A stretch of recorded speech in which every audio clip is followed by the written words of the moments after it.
देखिए जो मैंने आपको पहले ही बोला हुआ है कि इस पूरे के पूरे जीके वाले पार्ट पे जनरल स्टडीज को हम दो पार्ट के अंदर पढ़ेंगे। पहला एक ब्रीफ नॉलेज गेन करने की कोशिश करेंगे, क्या ओवरव्यू है, राइट। दूसरा, जैसे मैं आपको एग्जांपल के थ्रू समझाने की कोशिश कर रहा था कि अ, कई बार ये होता है ना कि जब आपके स्कूल में कोई नई टीचर आती है, ठीक है, राइट, या आपकी कोई लेट्स सपोज कोई ऐसी टीचर आती है जो किसी और क्लास की टीचर रही होगी, ठीक है, और उसके बारे में आपको पता करना होता है, तब क्या करते हो? उन बच्चों से पूछते हो, राइट। क्यों? बिकॉज टीचर का एटीट्यूड सेम ही रहता है, ठीक है, चाहे आप लोग बैठे हो। मेरे जो एग्जांपल्स हैं मोर और लेस सेम ही होते हैं, ठीक है। आपके सामने भी मैं, जी मैम आइए। हाँ मैम, कैसे हो आप? प्लीज मैम, इफ पॉसिबल से सीट, ठीक है। तो आप उनके बारे में जानना शुरू करते हो, राइट। जानने के लिए उन बच्चों से रेफरेंस लेते हो कि उन बच्चों से रेफरेंस लेने का मतलब कि वो टीचर पढ़ाती कैसे है, उसका एटीट्यूड कैसे है, होमवर्क को लेके ज्यादा किचकिच तो नहीं करती, बाद में सबमिट कर सकते हो, बहाने उसके सामने चलते हैं कि नहीं चलते, पेट दर्द था, सर दर्द था वगैरह वगैरह, ठीक है, विश्वमिता के सामने नहीं चलते, राइट। तो द फैक्ट इज कि उसके बारे में आपको एक माइंडसेट पता चल जाता है। माइंडसेट का मतलब कि वो उस टीचर का बिहेवियर कैसा है, राइट। देखो, मेरा ये एग्जांपल देने का मकसद ये था कि अभी जो आपके एग्जाम सेट कर रहा है सीयूईटी का, वो एनटीए कर रहा है, नेशनल टेस्टिंग एजेंसी करती है। Same paper, same NTA JNU का पेपर भी सेट करती है, ठीक है। सेम एनटीए आपका जो पहले ड्यू जैट होता था उसका पेपर भी सेट करती थी। तो हमें क्या करना है, मतलब मैं उस पर काम कर रहा हूँ फिलहाल, तो हमें क्या करना है, पहला मतलब जितने भी चैप्टर्स हैं उनका एक ब्रीफ नॉलेज गेन करना है, राइट। एंड देन फिर एनटीए के जितने भी क्वेश्चंस आए हुए हैं लास्ट 10 साल के अंदर, लास्ट 5 साल के अंदर, वैसे 2 3 साल पहले ही बनी है, और उससे पहले भी जो एग्जाम्स कंडक्ट होते हैं उनके हिसाब से, मतलब एमसीक्यू बेस्ड क्वेश्चन से हम एक ओवरव्यू लेने की कोशिश करेंगे कि पूरा का पूरा बैकग्राउंड क्या है, किस माइंडसेट के साथ वो पेपर बनाते हैं, ठीक है। जैसे जब मैं जामिया के पेपर को एनालाइज कर रहा था, तो वो आप कोई भी पेपर उठा के देख लो, ठीक है, जिसके अंदर वो पॉलिटी पूछते हैं, 8 से 10 क्वेश्चन पॉलिटी के आते ही आते हैं, ठीक है, और मोस्टली उनका फंडामेंटल राइट से रिलेटेड, प्रेसिडेंट की पावर, इस पर तक ही कन्फाइंड होता है, ठीक है। तो वो भी सीन है।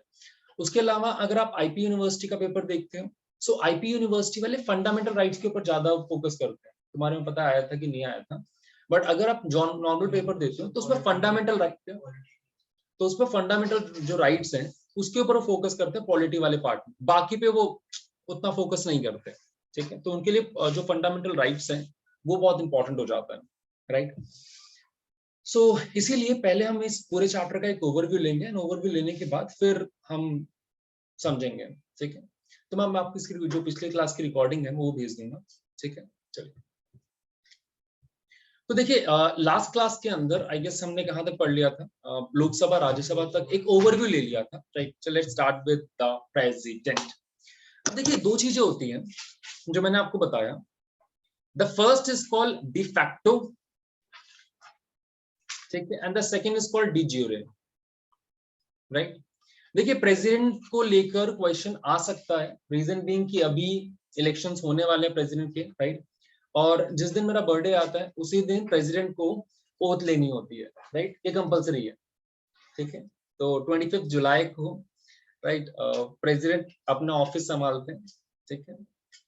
मैंने भी ऑफिस संभाला था, right. So we have this president, ठीक है।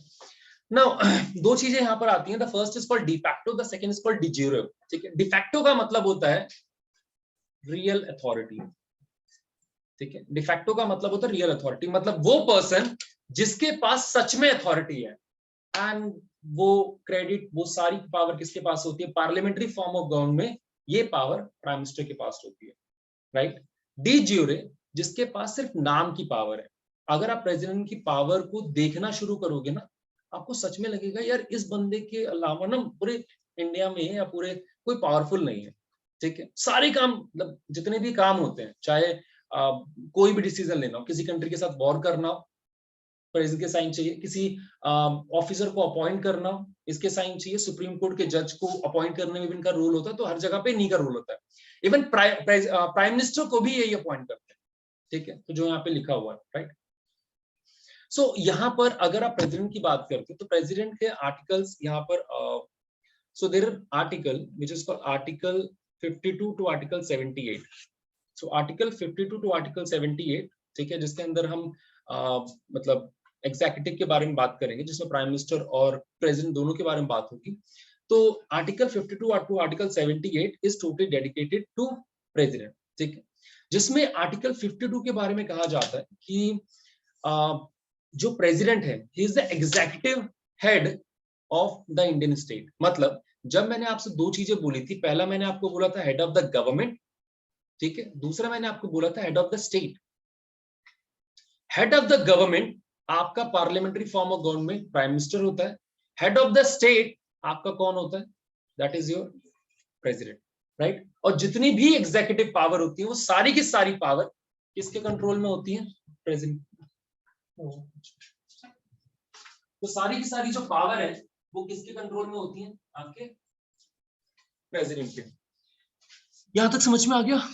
ठीक है, चलिए अब देखिए यार, क्योंकि अभी इलेक्शंस होने वाले हैं, राइट, एंड शायद इस इलेक्शन के लिए बीजेपी वालों ने महाराष्ट्र की गवर्नमेंट को ही तोड़ दिया।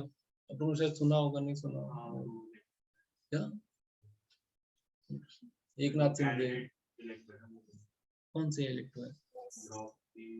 अरे यार तो प्रेसिडेंट की है मुर्मू। हाँ ठीक है, बीजेपी वाले यार थोड़ा अच्छा खेलते हैं, ठीक है। सो अभी प्रेसिडेंट के इलेक्शंस होने वाले, राइट।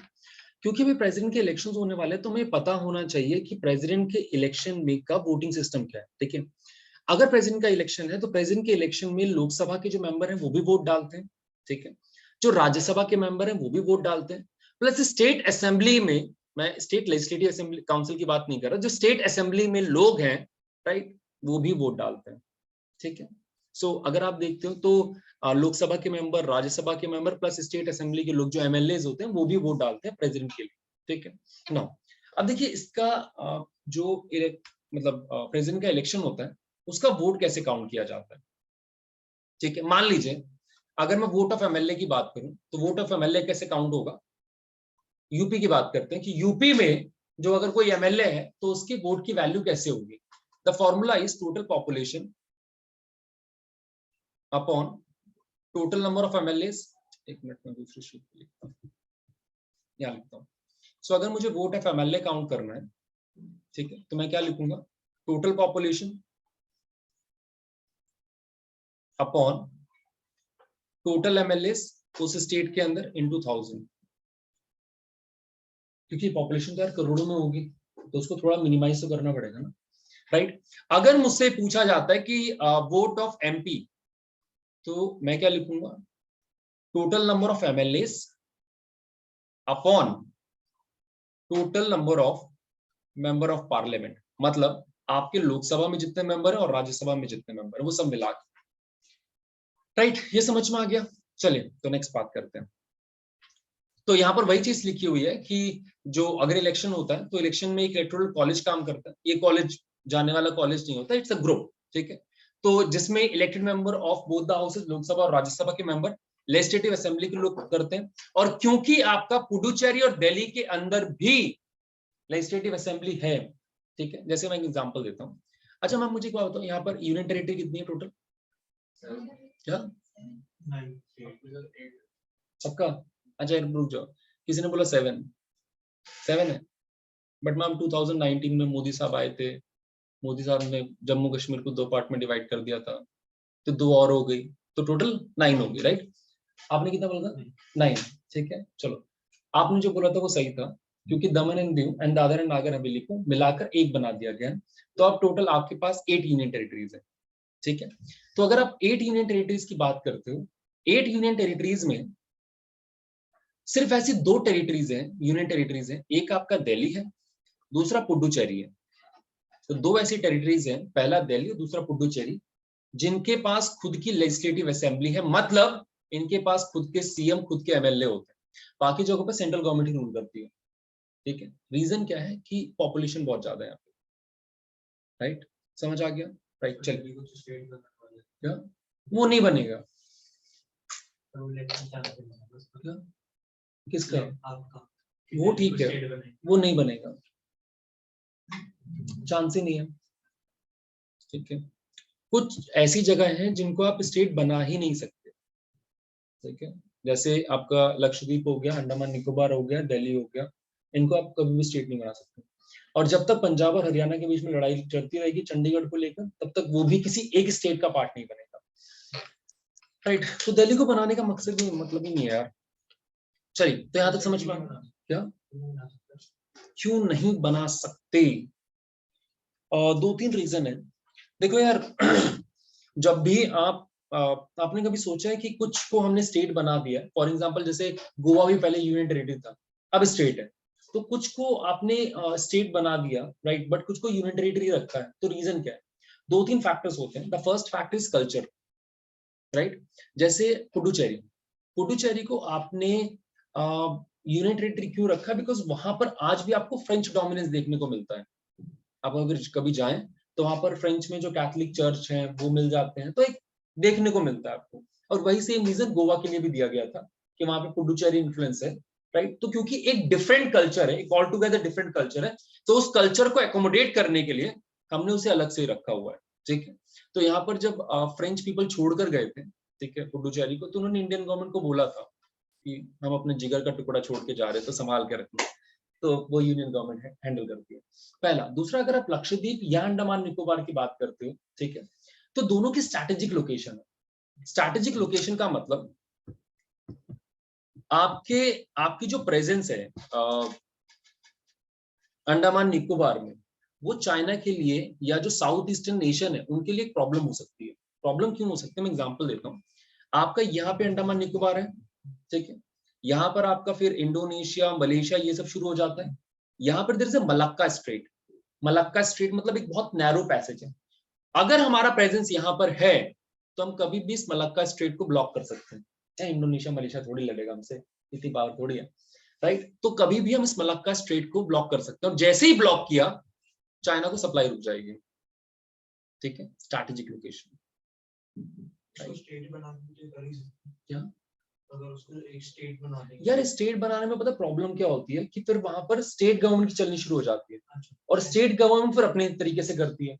अब मुझे एक बात बताओ, आपको महाराष्ट्र का पता है, बीजेपी वालों ने जो शिवसेना के बहुत सारे लोगों को तोड़ दिया, लेकर कहाँ गए? गुजरात में। क्यों? क्योंकि लोग मिलने नहीं आ सकते, राइट। अब लेके जा रहे हैं गुवाहाटी, आओ फिर, ठीक है। सो वही चीज समझाने की कोशिश कर रहा हूँ। चलिए, तो स्ट्रैटेजी लोकेशन, बाकी फैक्टर्स होते हैं यार, बाद में देखते हैं। चलिए, तो नेक्स्ट, दिल्ली का ही नहीं बताया। दिल्ली एडमिनिस्ट्रेटिव है, एडमिनिस्ट्रेटिव पर्पस के लिए यार। मुझे एक बात बताओ, दिल्ली में जितने भी आपके एम्बेसडर्स हाउस हैं सब दिल्ली में हैं, राइट। जितने भी हाई कमिश्नर्स हैं वो सब दिल्ली के अंदर है। तो दिल्ली में यार, दिल्ली एक कैपिटल है, वो सेंट्रल गवर्नमेंट के अंदर ही रहेगी, तभी सेंट्रल गवर्नमेंट पूरी तरीके से उसे रेगुलेट कर सकती है। अदरवाइज उसे स्टेट गवर्नमेंट के ऊपर डिपेंड होना पड़ेगा, जो कि उसके लिए प्रॉब्लम होगी। क्या स्टेट गवर्नमेंट स्टेट गवर्नमेंट? तुम अभी पढ़ोगे सारा। देखो यार, there is article which is called article 239AA, ठीक है, 239AA। वो एक बात बोलता है कि land, police and public order, public order is not well defined, so land, police and public order को छोड़कर स्टेट गवर्नमेंट बाकी जगहों पे लॉ बना सकती है, ठीक है, को छोड़कर। जमीन सेंट्रल गवर्नमेंट के पास है, पुलिस सेंट्रल गवर्नमेंट के पास, public order is not well defined, तो कुछ भी कर सकते हैं। उसके अलावा उन्होंने अभी कॉन्स्टिट्यूशन को अमेंड करके 2020 के अंदर जो लेफ्टिनेंट गवर्नर है उनको ज्यादा पावर दी है। मैक्सिमम पावर लेफ्टिनेंट गवर्नर के पास है, सीएम तो कुछ नहीं, ठीक है। चलिए आगे बात करते हैं।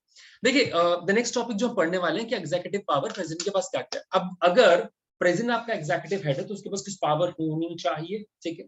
तो यहाँ पर उसके पास कौन कौन सी पावर होती है? द फर्स्ट पावर इज, जिसको आप एग्जीक्यूटिव पावर कहते हो, कि यहाँ पर जितने भी अपॉइंटमेंट्स होते हैं वो सारे के सारे किसके नाम पर होते हैं? प्रेसिडेंट के नाम पे होते हैं, ठीक है। चाहे आप गवर्नर ऑफ स्टेट की बात करो, ठीक है, चाहे आप एम्बेसडर्स की बात करो, चीफ जस्टिस ऑफ इंडिया की बात करो, अटॉर्नी जनरल की बात करो, कैग की बात करो, उन सभी में देखा जाता है कि इनका अपॉइंटमेंट कौन करता है? प्रेसिडेंट, ठीक है। The next we talk about the legislative power. देखिए, लेजिस्लेटिव पावर को थोड़ा सा मैं डिटेल में समझाता हूँ। लेजिस्लेटिव पावर को समझाने के लिए, इवन तो हम जब आप लोग ई को पढ़ोगे तो फिर आप उसमें पढ़ोगे, दो तरीके के बिल होते हैं, the first is called money bill, the second is called ordinary bill. ठीक है, अब सवाल यह होता है बिल बनता कैसे, राइट? तो सबसे पहले आपने देखा होगा कि बहुत सारी मिनिस्ट्रीज होती हैं, होम मिनिस्ट्री है, डिफेंस मिनिस्ट्री है, फाइनेंस मिनिस्ट्री, वो लोग एक ड्राफ्ट तैयार करते हैं। जब उस ड्राफ्ट को लोकसभा या राज्यसभा में पेश किया जाता है तो वो क्या बन जाता है, बिल। ठीक है, तो आपके पास एक ड्राफ्ट होता है, राइट? जब उस ड्राफ्ट को आप पेश करते हो तो वो बिल बनता है, देन उसके ऊपर डिबेट एंड डिस्कशन शुरू होता है। जैसे मैं एग्जांपल देता हूं कि अगर आप लोगों ने कभी ग्रुप प्रोजेक्ट खुद से बनाया हो, ठीक है, ऐसे बनाता नहीं है कोई, बट अगर आपने ग्रुप प्रोजेक्ट खुद से बनाया तो जब तक वो प्रोजेक्ट आपके पास होता है आप उसमें एडिशन डिलीशन ये सब कर सकते हो। एक बार जब अपने टीचर को सबमिट कर दिया, ठीक है, तो फिर वो उसकी अथॉरिटी है कि उसके साथ क्या करना है। वो बहुत सारी ऐसी टीचर होती हैं जो आपके सामने आपका पूरा प्रोजेक्ट फाड़ के फेंक भी सकती है, ठीक है। बहुत सारी टीचर होती हैं जो ठीक है अच्छा बेटा तुमने अच्छा किया, ठीक है, ठीक है, तो वो डिपेंड करता है। तो सबसे पहले यू हैव अ ड्राफ्ट, जब ये ड्राफ्ट लोकसभा या राज्यसभा में पेश किया जाता है it convert to bill. Now इस बिल के ऊपर डिस्कशन होता है, राइट? पहले लोकसभा में इलेक्शन डिस्कशन होता है, लोकसभा में फिर वोटिंग होती है, वोटिंग के बाद इट गोज टू राज्यसभा, ठीक है। राज्यसभा के बाद ये किसके पास जाता है, प्रेसिडेंट के पास जाता है, राइट? प्रेसिडेंट को मान लो बिल पसंद नहीं आता, ठीक है, मान लो बिल पसंद नहीं आता, तो वो दोबारा लोकसभा को भेज देगा कि भाई मुझे पसंद नहीं आया, एक काम करो यार थोड़ा देख लो, ठीक है। अब लोकसभा के पास बिल गया, देन राज्यसभा के पास बिल गया, और इस बार अगर प्रेसिडेंट के पास बिल आया तो उसको साइन करना पड़ेगा। वो ये भी नहीं बोल सकता सर एक बार कंसीडर कर लो, क्या वो बात करेंगे, नहीं वीटो की बात करेंगे, राइट? ये समझ में आ गया? तो लोकसभा, राज्यसभा और प्रेसिडेंट, ठीक है, ये समझ, एंड इसीलिए बोला था कि पार्लियामेंट के 3 पार्ट्स होते थे, लोकसभा, राज्यसभा एंड प्रेसिडेंट। क्या तक समझ में क्लियर है? पक्का? ठीक है, चलो। सो लेजिस्लेटिव पावर, लेजिस्लेटिव पावर में ये बोला जाता है कि जो प्रेसिडेंट है उनकी रिस्पॉन्सिबिलिटी है कि विद इन 6 मंथ पीरियड आपको पार्लियामेंट की मीटिंग बुलाना जरूरी है, ठीक है, 6 महीने के अंदर। देखिए अगर वैसे हम बजट में पढ़ेंगे या सतनाम सर अगर पढ़ाएंगे इको तो वो पढ़ाएंगे आपको। सो यहाँ पर ये बोला जाता है कि आपके 3 सेशंस होते हैं पार्लियामेंट के अंदर, ठीक है। एक होता है आपका बजट सेशन, एक होता है आपका मॉनसून सेशन, और एक होता है आपका विंटर सेशन। सबसे छोटा विंटर सेशन इशू होता है, ठीक है, और सबसे बड़ा बजट सेशन होता है, right? So we have budget session, monsoon session, winter session. ये कॉन्स्टिट्यूशन में कहीं लिखा नहीं है कि आपको 3 सेशन ही बुलाने हैं, राइट? कॉन्स्टिट्यूशन में एक बहुत क्लियरली बात मेंशन की है कि आपको मतलब प्रेसिडेंट के पास ये अथॉरिटी है कि विद इन 6 मंथ, ठीक है, विद इन 6 मंथ मतलब आपको पार्लियामेंट की मीटिंग बुलानी जरूरी है 6 महीने के पहले ही, ठीक है, उसके बियॉन्ड नहीं जा सकता, राइट? तो ठीक है, यहाँ पर कन्वेंशन चलता है कि भैया आपको 3 बार बुलानी है मीटिंग, ठीक है। तो बजट सेशन है, मॉनसून सेशन है, विंटर सेशन है। सबसे बड़ा सेशन कौन सा चलता है, बजट सेशन। सबसे छोटा सेशन कौन सा होता है, विंटर सेशन। ये समझ में आ गया? चलिए नाउ यहाँ तो क्लियर है। अब चलिए, अब नेक्स्ट थिंग, जैसे आप लोगों ने सुना हो कि मान लो, ऐसे ऐसा होगा नहीं, मोदी साहब रिजाइन करने की सोच रहे हो, ठीक है, मोदी साहब रिजाइन कर दे मान लेते हैं, तो वो अपना जो रेजिग्नेशन है वो कहाँ देंगे, प्रेसिडेंट को, ठीक है। तो जब वो रेजिग्नेशन देंगे तो president call for the dissolution of Lok Sabha. देखिए जब मैंने आपको लोकसभा और राज्यसभा समझाया था, मैंने आपको एक बात बोली थी कि लोकसभा इज टेम्परेरी हाउस।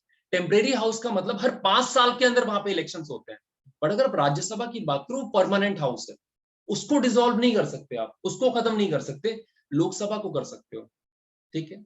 ये समझ में आ गया ना? उसके अलावा जब नई नई मतलब पार्लियामेंट बनती है, मान लीजिए इलेक्शन हुआ, इलेक्शन के बाद नई पार्लियामेंट बनती है, तो उस पार्लियामेंट में जो इनॉग्रेशन एड्रेस है, ठीक है, मतलब कि भाई और बहनों आप लोगों का पार्लियामेंट में स्वागत है, ठीक है, अपने सेंस में रेडी स्पीच होती है वही पढ़नी है उन्हें, right?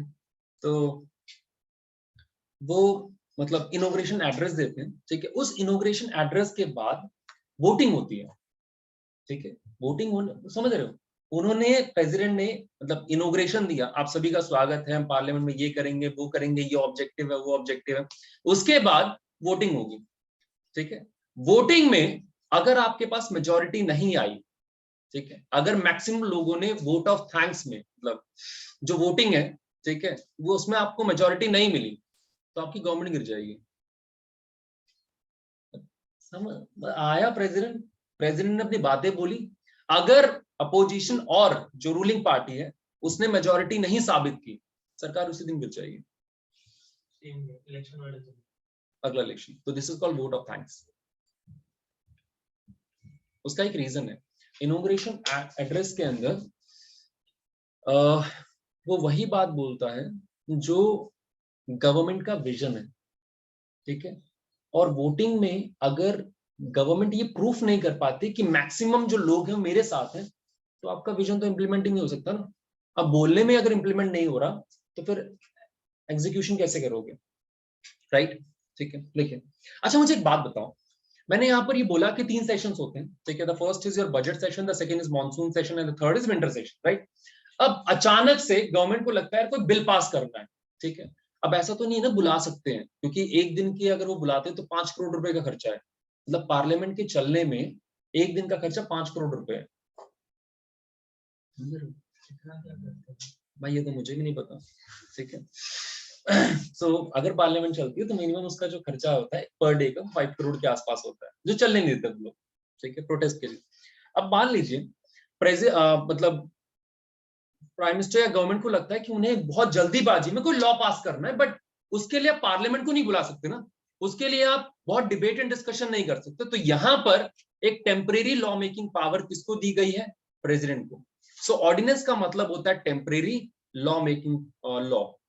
Ordinance means temporary law, जिसका टेन्योर कितना होता है? सिर्फ 6 महीने का। सो टेन्योर कितना होता है? 6 महीने का। 6 महीने के बाद या तो आप दोबारा ऑर्डिनेंस लेकर आओ, ठीक है, या बिल को पार्लियामेंट पास करवाओ, राइट? तो इसीलिए आप देखते हैं कि गवर्नमेंट, पहले मोदी गवर्नमेंट ये करती थी कि जितने भी टेम्परेरी लॉ उन्हें पास करवाने थे ना, ठीक है, मतलब जितने भी लॉ पास करवाने थे वो ऑर्डिनेंस पास कर देते थे, राइट? इनफैक्ट सुप्रीम कोर्ट ने बिहार गवर्नमेंट को एक बार बोला कि भैया ऑर्डिनेंस का मतलब टेम्परेरी लॉ होता है, ठीक है, क्योंकि 3 साल तक उन्होंने सेम लॉ चलाया। पहले लॉ बनाते हैं, 6 महीने में लैप्स हो जाएगा, फिर ऑर्डिनेंस, नया ऑर्डिनेंस, 6 महीने नया ऑर्डिनेंस, 6 महीने नया ऑर्डिनेंस। मैंने कहा भैया रुक जाओ यार, पार्लियामेंट को भी रोल प्ले कर लेने दो, ठीक है। तो ऑर्डिनेंस मेकिंग जो पावर है वो इनके पास है, तो दिस इज लेजिस्लेटिव, ठीक है। आइए अब एक दूसरी चीज बताता हूँ। वोट ऑफ थैंक्स तो मोस्टली कभी ऐसा हुआ नहीं होगा, क्योंकि जब गवर्नमेंट बनती होगी वो भी मेजोरिटी से बनती है। हाँ, तो ऐसा आज तक तो नहीं हुआ, ठीक है। अपनी पार्टी वाले वोट भी लेंगे तो मैं तो बाहर निकाल जाएंगे, तो आज तक तो नहीं हुआ, वो तो है, ठीक है। क्योंकि जब आप क्लेम कर रहे हो तो, और दूसरा ना, कई बार वोटिंग की जरूरत ही नहीं पड़ती, ठीक है। जैसे बीजेपी वालों ने शायद 2019 में 2014 में वोट ही नहीं करवाया था, बीच में उनके बहुत ज्यादा मेजोरिटी। हाँ, तो क्या वोट करवाएंगे, ठीक है, राइट? यहाँ तक समझ में आ गया। चलिए, तो कुछ बताने वाला था, अच्छा मनी बिल के बारे में। देखिए जितने भी फाइनेंशियल बिल्स होते हैं, ठीक है, फाइनेंशियल बिल का मतलब जैसे आपका बजट हो गया, राइट? देखिए बजट वर्ड पूरे कॉन्स्टिट्यूशन में कहीं मेंशन नहीं है, ठीक है। तो this was called annual financial statement under article 110, ठीक है। तो under article 110 this is called annual financial statement, budget word mention नहीं करते वो लोग, राइट? तो जैसे मनी बिल है, आपके टैक्सेस को लेकर कोई लॉ बनाना है या फिर फाइनेंशियल रिलेटेड कोई भी लॉ बनाना है, तो उसके लिए बिल सबसे पहले कहां जाएगा? लोकसभा के अंदर, राज्यसभा में नहीं जा सकता।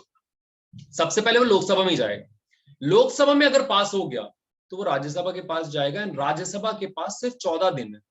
14 दिन के अंदर या तो बिल को पास करें, या रिजेक्ट करें, या वापस भेज दें। तीनों केस में बिल पास माना जाएगा। रिजेक्ट में पास माना जाएगा। क्या ऐसे बड़ी इज्जत दे रहे हैं, ठीक है। सो लोकसभा मनी बिल जो है, मनी बिल सबसे पहले लोकसभा में आएगा, राइट? उसके बाद अगर वहां से पास हो गया तो राज्यसभा के पास जाएगा। राज्यसभा के पास सिर्फ 14 डेज है। 14 डेज में या तो बिल को पास करें, या रिजेक्ट करें, या वापस भेज दें। 14 दिन का अगर टाइम लैप्स हो गया तो बिल पास माना जाएगा, ठीक है। उसके बाद ये बिल सीधा जाएगा प्रेसिडेंट के पास, and president has no authority but to sign it. उसके पास भी कुछ नहीं, उसे साइन करना ही पड़ेगा। वो उसको वीटो भी नहीं कर सकता या फिर डिले भी नहीं कर सकता कि बाद में सोचेंगे, साइन करना पड़ेगा। मतलब बिल जब लोकसभा में ही बनेगा और वहीं से पास हो गया तो हाँ, बाकी प्रोसीजर है, और कोई रोक नहीं सकता, कोई रोक सकता, इवन प्रेसिडेंट रोक नहीं सकते, ठीक है, ये समझ में आ गया? तो पैसे का मामला है, मजाक थोड़ी है। पैसे के मामले में एक सेकंड, जी बोलिए। फिर राज्यसभा उसमें चेंजेस करा सकती है? मैम बाय फोर्स नहीं करवा सकती, ठीक है, बट वो ये बोल सकती है कि सर ये रिक्वेस्ट है, थोड़ा देख लो, ठीक है। वो फोर्स नहीं कर सकते कि हमें यही करना है। एंड बीजेपी वाले इतने चालाक हैं, उन्हें पता था कि आधार, ठीक है, आधार का पैसों से कोई लेना देना नहीं, आधार कार्ड को पैसों से लेना देना नहीं। उन्होंने आधार बिल को मनी बिल बना के पेश किया था, बस मेजोरिटी तो है ही है, ठीक है। जो कांग्रेस वाले थे उन्होंने अपोज किया कि आप आधार बिल को मनी बिल कैसे बोल सकते हो, ये तो गलत है। उन्होंने कहा देखो हम आधार कार्ड को लिंक कर रहे हैं बाकी जगहों पर, बैंकिंग सिस्टम में जो फाइनेंशियल है, राइट, आपके फोन में या बाकी चीजों में, तो फाइनेंशियल काम के लिए हम यूज कर रहे हैं, तो मनी बिल है, उसके बाद चेंजेस करते रहो, राइट। तो बीजेपी वाले कुछ भी कर सकते हैं यार, राइट, नहीं है। नेक्स्ट देखिए, उसके अलावा भी उसके पास कुछ पावर्स होती हैं जिनके बारे में बात करनी है, राइट। चलिए वो भी पावर के बारे में बात कर लेते हैं। तो we have this legislative power, एक होती है उनके पास पार्डन पावर, ठीक है, वो एक बार देख लेते हैं।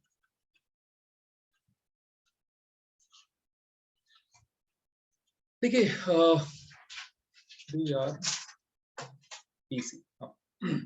सो 3 पावर होती है, ठीक है, मतलब the first power is called pardon power,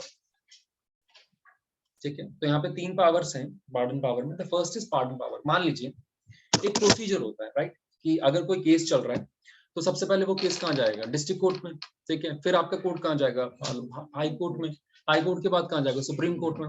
अब मान लीजिए सुप्रीम कोर्ट में किसी पर्सन को फांसी हो जाती है, ठीक है, मान लेते हैं सुप्रीम कोर्ट में किसी पर्सन को फांसी हो जाती है। अगर वहां पर किसी पर्सन को फांसी हो जाती है, देन इन दैट केस, अब फांसी मतलब यार सुप्रीम कोर्ट से ऊपर कहाँ जाएगा, राइट। बट अगर वो पर्सन एक प्रेसिडेंट को लेटर लिखता है, ठीक है, और प्रेसिडेंट को लगता है कि यार उसके साथ जस्टिस नहीं हुआ, या प्रेसिडेंट को लगता है कि उसको गलत फांसी दी जा रही है, राइट, तो उसकी फांसी माफ कर सकते हैं, ठीक है, तो उसकी फांसी माफ कर सकते हैं। आप लोगों ने वो ऐसा हुआ कि फांसी माफ हो गई किसकी, प्रेसिडेंट की सही फांसी माफ करा दी। हाँ मैं भी एग्जांपल दूंगा, ठीक है, राइट। अब वो छोड़िए, एग्जांपल दूसरे एग्जांपल में देना है। आप राजीव गांधी को जानते हैं? आप पर्सनली थोड़ी जानते होंगे, ठीक है, बट राजीव गांधी को जानते हैं, कौन है वो? इंदिरा गांधी के पापा। वह बेटा था भाई, पागल इंसान। इंदिरा गांधी, सोनिया गांधी का पापा। तो जिनको श्रीलंका में मार दिया था। नहीं, श्रीलंका में मारा तो तमिलनाडु में ही था। सब अलग अलग रिलेशन बना रहे हैं भाई। जवाहरलाल नेहरू, अरे सुनो, जवाहरलाल नेहरू की बेटी है इंदिरा गांधी, ठीक है। इंदिरा गांधी के 2 बेटे थे, संजय गांधी और राजीव गांधी, राइट। राजीव गांधी की वाइफ है सोनिया गांधी, ठीक है। सोनिया गांधी की, समझे, ठीक है। तो एक्चुअली हुआ ये था, वो एक्स प्राइम मिनिस्टर थे ना। हाँ जी सर, ठीक है। तो हुआ ये था कि उनको, जैसा किसी ने बोला, शायद समृद्धि ने बोला था कि उनको मार दिया गया था, राइट। तो जब जी प्रभु यार, प्लेन क्रैश जो हुआ था वो संजय गांधी का हुआ था, ठीक है, वो संजय गांधी का हुआ था, राइट, यही दिल्ली में तो हुआ था, ठीक है। अदरवाइज नेक्स्ट प्राइम मिनिस्टर वो बनते, और वो बनते तो बहुत कुछ हो जाता। वो एंटी हो, अरे एंटी कुछ भी हो, ठीक है, वो मतलब ऐसा पर्सन था जो आई गेस सिविल वॉर तो करवा ही देता कंट्री के अंदर, राइट। उनके बारे में कहा जाता है कि उन्हें जामा मस्जिद देखना था, ठीक है, रास्ते में स्लम एरिया पड़ रहा था, उन्हें सारा स्लम एरिया तोड़ दिया, समझ रहे, ठीक है। रिपोर्ट की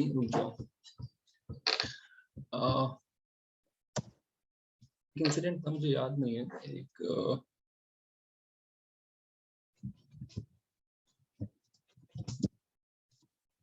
टॉम गेट ऐसे कुछ कहते हैं,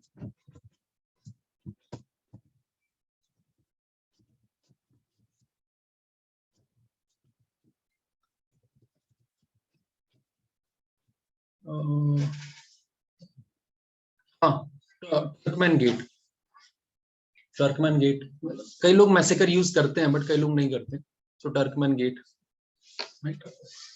ब्यूटिफिकेशन के नाम पे, ठीक है, यहां तक समझ में आ गया। चलिए, तो फर्स्ट थिंग इज, जहां पर ये बोला जाता है 3RPC, the first is pardon power. Pardon power का मतलब ये होता है कि अगर जो प्रेसिडेंट चाहे तो किसी की भी फांसी को माफ कर सकते हैं, राइट।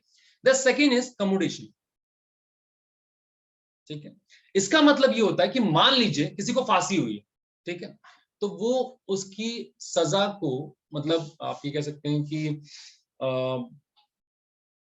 वो किसी की सजा को कम कर सकते हैं। फॉर एग्जाम्पल, अगर किसी को फांसी हुई है तो उसकी सजा को कम करके उसे उम्र कैद दे सकते हैं। जैसे जब राजीव गांधी को मारा गया, तो जब राजीव गांधी को मारने में जितने लोग थे, ठीक है, उनमें एक लेडी भी थी एंड शी इज प्रेग्नेंट, ठीक है।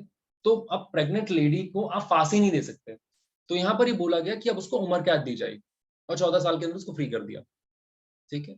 अब वो छोड़िए, इंडिया में अभी रिसेंटली आप लोगों ने न्यूज में सुना हो या नहीं सुना हो, जो राजीव गांधी का मर्डर था, नेता तो है ही है बट उसे फ्री कर दिया, अब वो फ्री घूम रहा है। मतलब आप इंडिया में किसी प्राइम मिनिस्टर को समझ रहे हैं, तो ठीक है, कम्यूटेशन, राइट। सबको फांसी नहीं दी थी, मतलब एक और लेडी को छोड़ के। यार दी थी, बट इंडियन जुडिशियल सिस्टम ही ऐसा है, ठीक है। फांसी दे दी तो फिर कैसे बच जाएगा? यार उसमें बहुत सारे क्लॉज थे, ठीक है। एक्चुअली यहाँ पर there is a constitutional crisis between a governor power and president power. अब था तो तमिलनाडु का, तो बोला, पहले ही बोला गया कि गवर्नर के पास भी पावर है कि वो पार्डन दे सकता है in case of capital punishment, फांसी की सजा में वो माफ कर सकता है, राइट। बट बाद में सुप्रीम कोर्ट ने क्लेरिफाई किया कि ऐसा नहीं है, सिर्फ पावर प्रेसिडेंट के पास ही है। तो बहुत कॉन्स्टिट्यूशनल क्राइसिस था और उसी का फायदा उठाया था, ठीक है। तभी फ्री घूम रहा है वो, राइट। सो यहाँ पर 3R है, 3R के बारे में पढ़ते हैं। The first is your remission, the second is your respite and the third is your reprieve, right.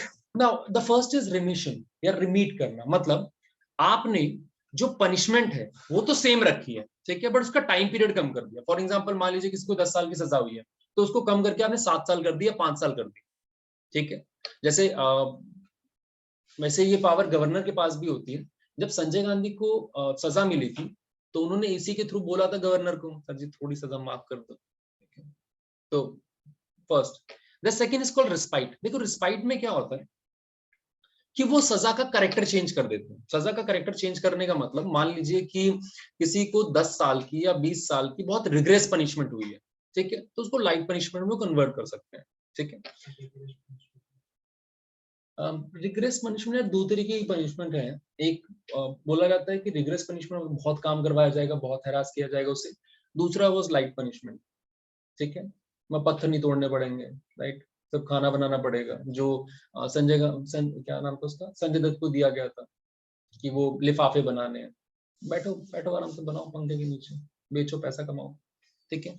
So we have reprieve. Reprieve का मतलब कि मान लीजिए किसी पर्सन को कोई सजा मिलती है, ठीक है, तो प्रेसिडेंट के पास ये पावर है कि वो सजा को टेम्परेरी होल्ड कर सकता है, ठीक है। कि मान लीजिए किसी पर्सन को फांसी की सजा मिली है, राइट, तो जो प्रेसिडेंट है वो ये बोल सकता है भाई कुछ दिन रुक जाओ, मैं ओवरव्यू कर रहा हूं उसका पैरामीटर एंड देन फिर बताऊंगा, ठीक है। ये समझ में आ गया। चलिए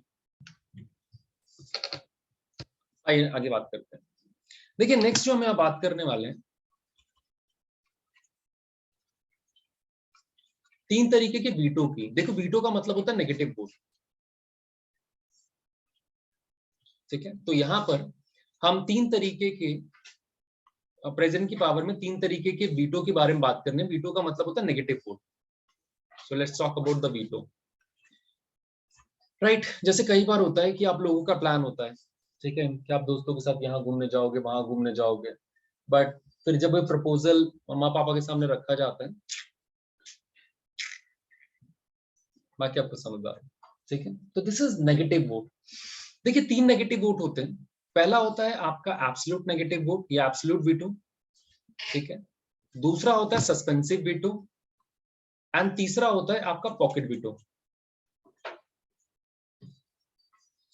ठीक है, तो तीन तरीके के वीटोज होते हैं। The first is called absolute veto, the second is called suspensive veto and the third is called pocket veto. Right, ये समझ में आ गया ना? अब देखिए एब्सोल्यूट वीटो, वीटो का मतलब क्या होता है?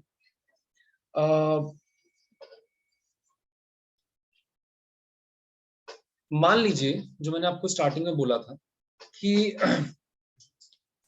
प्रेसिडेंट के पास कोई बिल आया, ठीक है, तो प्रेसिडेंट उसको एक बार रिजेक्ट कर सकते हैं। एक बार रिजेक्ट करने का मतलब कि आपने ये बोला, ठीक है, कि भैया रिकंसिडर कर लिया, जो ऑर्डिनरी बिल में हुआ था रिकंसिडरेशन के, दिस इज एब्सोल्यूट वीटो, कि एक बार आपने वापस कर दिया कि आप देख लो। ठीक है, the second is called suspensive veto. जैसे एग्जांपल दे रहा हूँ कि मान लीजिए कि आप कोई ऑफिसर है, ठीक है, एंड आपके कैबिन में आपका जो क्लर्क है वो एक फाइल लेके आया, ठीक है, अपने फाइल को रिव्यू किया और बोला यार इसमें चेंजेस करवा के लेके आओ, ठीक है, a kind of absolute veto. Then we have suspensive veto. Suspensive veto का मतलब आपने मना कर दिया कि मैं साइन नहीं करूंगा, ठीक है, तो यू सस्पेंडेड, राइट, एंड उसके बाद फिर गवर्नमेंट ने भी मतलब उसको वापस कॉल ऑफ कर लिया, ठीक है। The third is called pocket veto. अब मान लो ऐसा कई बार हुआ था, मैं भी एग्जांपल दूंगा। पॉकेट वीटो, पॉकेट वीटो में होता ये है कि मान लो वो क्लर्क आपके पास आया, ठीक है, और क्लर्क ने बोला कि सर ये मतलब मिनिस्ट्री से आया, साइन कर दो, ठीक है, ठीक है देखते हैं, कल आना, राइट, कल फिर आया, फिर साइन कर दिए, कल आना, ठीक है, अरे सर साइन कर दिए, यार मैंने क्या बोला था तुम्हें, कल आना, कल आना, ठीक है। अब ये कल कल कल कल कल कल तब तक चलता रहेगा जब तक या तो गवर्नमेंट खुद कॉल ऑफ ना कर ले उसे, या फिर गवर्नमेंट गिर ना जाए। क्योंकि और इसीलिए बोला जाता है, यूपीएससी में एक बार क्वेश्चन भी आया था कि और यूपीएससी वालों की लैंग्वेज थोड़ी अजीब होती है, और जिसका हिंदी अनुवाद मैं आपको बताता हूँ। वहां पर ये बोला गया कि प्रेसिडेंट की जो, इंडियन प्रेसिडेंट की जो जेब होती है, ठीक है, वो यूएस प्रेसिडेंट की जेब से ज्यादा बड़ी होती है,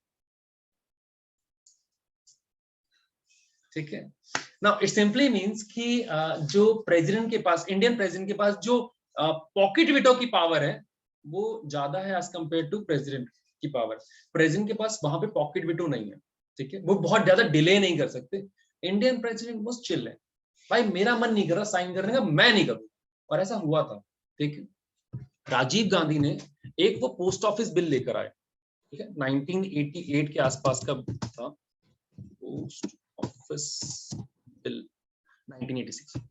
सो 1986 के अंदर जो राजीव गांधी है वो पोस्ट ऑफिस बिल लेके आए। पोस्ट ऑफिस बिल का मतलब, जो अगेन आप राइट टू प्राइवेसी से इसको जोड़ सकते हो, राइट।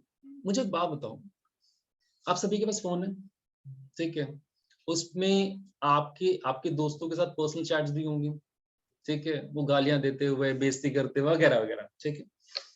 अब आपका फोन ना अगर गलती से कभी भी आपके पेरेंट्स के हाथ में चला जाए या भाई के हाथ में भी चला जाए ना, वो धक धक धक धक धक धक जो होनी शुरू होती है, राइट, इवन तो उसमें कुछ ना हो, ठीक है, तब भी वो धक धक तो होनी शुरू हो जाती है ना, राइट, कि कब कौन सा सवाल कैसे बाउंस करके वो पूछ ले, ठीक है, तो वो एक डर हमेशा रहता है।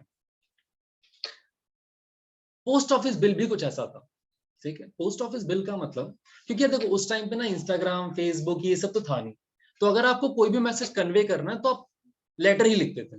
पोस्ट ऑफिस बिल में ये बोला गया कि गवर्नमेंट को अगर किसी भी लेटर पे शक होता है तो वो किसी का भी लेटर खोल के पढ़ सकती है, ठीक है, तो किसी का भी, राइट। हो सकता है मुंबई में कोई बंदा बैठा हो जिसने अपनी वाइफ को लव लेटर लिखा हो, and then he was like कि चलो पढ़ते यार, ठीक है, so there is no privacy, right.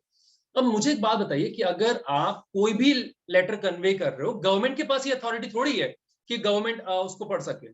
तो यहाँ पे वो पोस्ट ऑफिस बिल लेकर आए, क्योंकि उनके पास एब्सोल्यूट मेजॉरिटी थी, तो यहाँ पर ये बोला गया कि जो जेल सिंह थे उस टाइम पे प्रेसिडेंट, उनको राजीव गांधी ने बोला सर साइन कर दो, उसने कहा ठीक है देखते हैं। उसने समझाया राजीव गांधी को, एंड राजीव गांधी को प्राइम मिनिस्टर बनाने में भी जेल सिंह का ही हाथ था, ठीक है। मतलब जब 1984 के अंदर मतलब इंदिरा गांधी को मारा गया, जब उन्हें असैसिनेट किया गया, तो Rajiv Gandhi was not very much willing to become the prime minister. Even he is not a politician. वो पॉलिटिशियन थे ही नहीं। क्यों? ठीक है, he is not a politician, उनका मन भी नहीं था पॉलिटिक्स में आने का। एंड इसीलिए अगर आप देखते हो कि इंडिया को इंटीग्रेट करने में अगर किसी 2 पर्सन का सबसे बड़ा हाथ है तो सबसे पहले है Vallabhbhai Patel and the second is Rajiv Gandhi. क्योंकि राजीव गांधी ने अपने टेन्योर में बहुत सारे अकॉर्ड साइन किए, ठीक है, जिसका फायदा आज हमें देखने को मिलता है, चाहे वो आसाम अकॉर्ड हो, चाहे वो नॉर्थ ईस्ट स्टेट को इंडिया के साथ कंप्लीटली बात करके मर्ज करने का हो, तो सारा काम राजीव गांधी ने किया, राइट। तो राजीव गांधी ने बोला सर जी करो, ठीक है। जेल सिंह ने बोला सर कर लेंगे, ठीक है। उसने कहा सर मैं बोल रहा हूँ कर लो, कर लेंगे, बाद में देखते हैं, ठीक है। तो वो तब तक चलता रहा जब 1989 के अंदर राजीव गांधी की गवर्नमेंट गिर गई, वीपी सिंह की गवर्नमेंट और वीपी सिंह ने उसे कॉल ऑफ कर लिया। तो this is called post office bill, right, famous है। उसके अलावा मैं एग्जांपल देता हूँ, मनमोहन सिंह की गवर्नमेंट में एक बिल आया था, शायद आई गेस कौन सा बिल था, जिसको लेकर जो एपीजे अब्दुल कलाम थे उन्होंने वीटो लगाया था।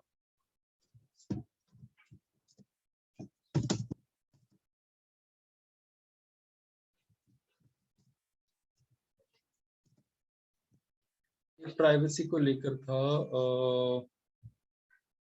अच्छा हाँ, office of profit bill, right. तो वो एक ऑफिस ऑफ प्रॉफिट बिल लेकर आए थे, ठीक है। ऑफिस ऑफ प्रॉफिट बिल का मतलब देखो यहाँ पर ये बोला जाता है कि अगर आपको गवर्नमेंट की किसी भी पोस्ट पे हो, अगर आप होते हो तो आप ऑफिस ऑफ प्रॉफिट में नहीं आ सकते। ऑफिस ऑफ प्रॉफिट का मतलब आप किसी और जगह पर रोल एंड रिस्पॉन्सिबिलिटी नहीं ले सकते, ठीक है। जैसे कई बार होता है ना कि आप ये देखते होगे, आप आते समय पोस्टर पे भी देख लोगे कि इस फला नेता को या इस कैबिनेट मिनिस्टर को ये मतलब दिल्ली जल बोर्ड का अध्यक्ष बना दिया गया या बीएसएस का अध्यक्ष बना, कुछ ऐसा कुछ, राइट। तो ये ऑफिस ऑफ प्रॉफिट के अगेंस्ट है। ऑफिस ऑफ प्रॉफिट में बोला जाता है कि अगर आप कोई भी रिनाउंड पोस्ट, कभी मिनिस्टर बनते हो या कोई भी रिनाउंड पोस्ट अगर आपके पास है तो आपको बाकी जगहों से रिजाइन करना पड़ता है, ठीक है। जैसे इसलिए आप देखते हो कि बहुत सारे जब इंडस्ट्रीज मिनिस्टर्स बनते हैं तो उन्हें अपने डायरेक्टर की पोस्ट जो है वो छोड़नी पड़ती है, बिकॉज ऑफिस ऑफ प्रॉफिट का कॉन्फ्लिक्ट है। यहाँ पर जो मनमोहन सिंह की गवर्नमेंट थी वो उसको हटाना चाहती थी, राइट, और हटाने के लिए उन्होंने वो किया था, ठीक है। उसका एक रीजन था। एक्चुअली हुआ क्या, और बहुत इंटरेस्टिंग कहानी, हुआ क्या कि आई गेस ईडी या फिर सीबीआई ने, ठीक है, उस फेज के अंदर सोनिया गांधी से क्वेश्चन किया, नहीं अच्छा दूसरा था।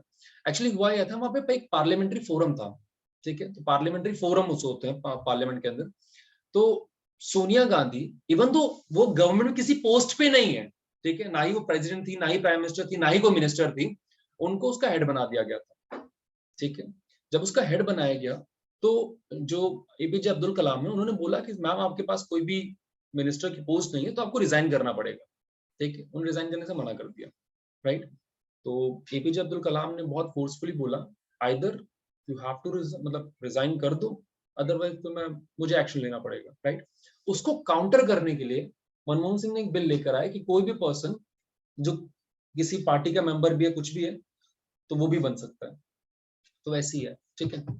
चलिए आगे बात करते हैं। Next, procedure for impeachment. Impeachment का मतलब क्या होता है, देखिए प्रेसिडेंट को कभी रिमूव नहीं किया जाता, उसको इम्पीच किया जाता। मतलब अगर आपको लगता है कि आपका जो प्रेसिडेंट है वो ढंग से काम नहीं कर रहा एंड कॉन्स्टिट्यूशन के हिसाब से काम नहीं कर रहा, देन इन दैट केस आप इम्पीचमेंट का नोटिस दे सकते हो उसे, राइट।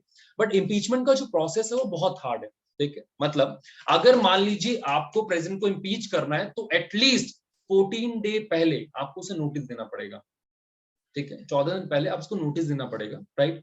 और कम से कम जो 1/4 मेंबर है, ठीक है, 1/4 मेंबर वो रिटर्न में दे कि हम इसको इम्पीच करना चाहते हैं, ठीक है। 1/4 मेंबर भी इकट्ठा करना वाज नॉट वेरी इजी। आपको कम से कम 100 से 150 लोगों का सपोर्ट चाहिए मिनिमम, राइट।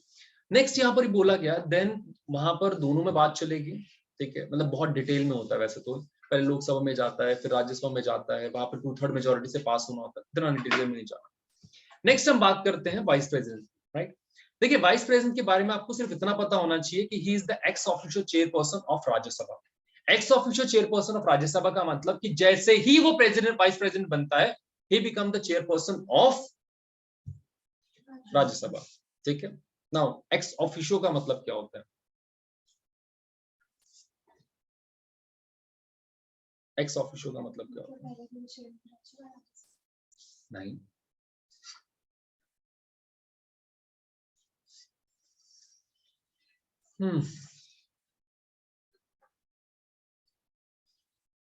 एक्स ऑफिशियो का मतलब क्या होता है? पॉल साइंस तो होगी किसी के पास?